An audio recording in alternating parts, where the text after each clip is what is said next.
This is where we started our landscape journey several years ago, and this is where we're at right now. And so today's video is just a quick update on the current stage of our progress. So you can see here, I pulled up that blue landscape fabric, and while in some areas it really did do a great job of killing off the grass, there are some areas that still have some grass. I mean, there's some St. Augustine, but it'll be fairly easy, I think, to just kind of rake up and get rid of. I think the vast majority of this is sedge, which I think just grows anywhere. And so, I mean, I'll just have to pull all that up and it shouldn't be too bad.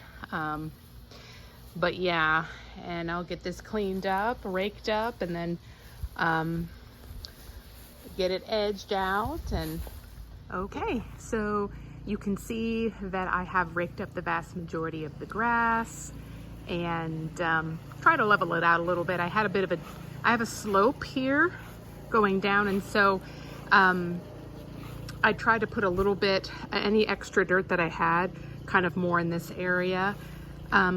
It's good drainage, and that's what I want, but I definitely don't want, I'm trying to minimize any washout of my mulch. Really, the biggest thing that's going to help with that is this gutter downspout that goes to a rain barrel. I'm going to attach a soaker hose when I need to on that rain barrel and let that run through here, and that's how I'll water this area from time to time. But anytime you have a rain barrel, there is going to be runoff. This almost becomes a new downspout, and so I've kind of guesstimated that the runoff will come down this way. I had some extra flagstone, and so I just sort of created this runoff area. I hope it works well. We'll see with our first big rain exactly how well it works. This does slope down this way, so that should help facilitate the water running this way. And it'll kind of hopefully run along this whole edge. This will be a natural border.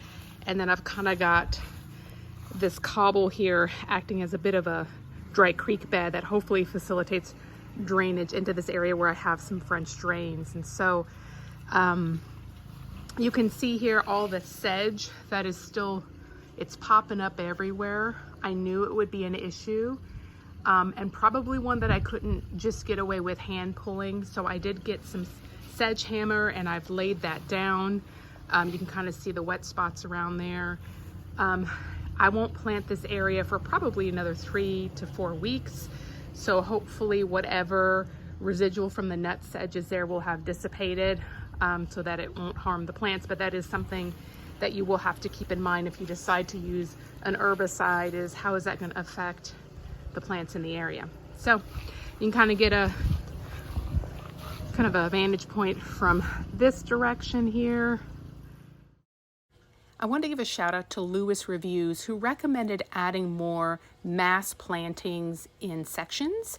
And so I adjusted my draft here to facilitate, because I do think that will give that area more visual pop and interest. I also wanted to give a shout out to Fab Dan, who recommended adding flowers just for seasonal interest. So I'm going to make sure I plant my seeds in the fall for some of those spring wildflowers for next year. So here are a bunch of native landscape plants that I got from a small local nursery that was trying to clear its summer inventory, and I got a really good deal on the vast majority of these. Most of them were in 4-inch pots, so I up-potted them in fast draining soil, trimmed off a lot of the dead limbs and stems, and gave them a good watering and a soaking with seaweed, liquid seaweed. And so I plan on babying these for about 3 to 4 weeks before they get planted, and so hopefully they make some good progress. I'm really excited to keep you guys posted as this area continues to come together. Until then, y'all take care.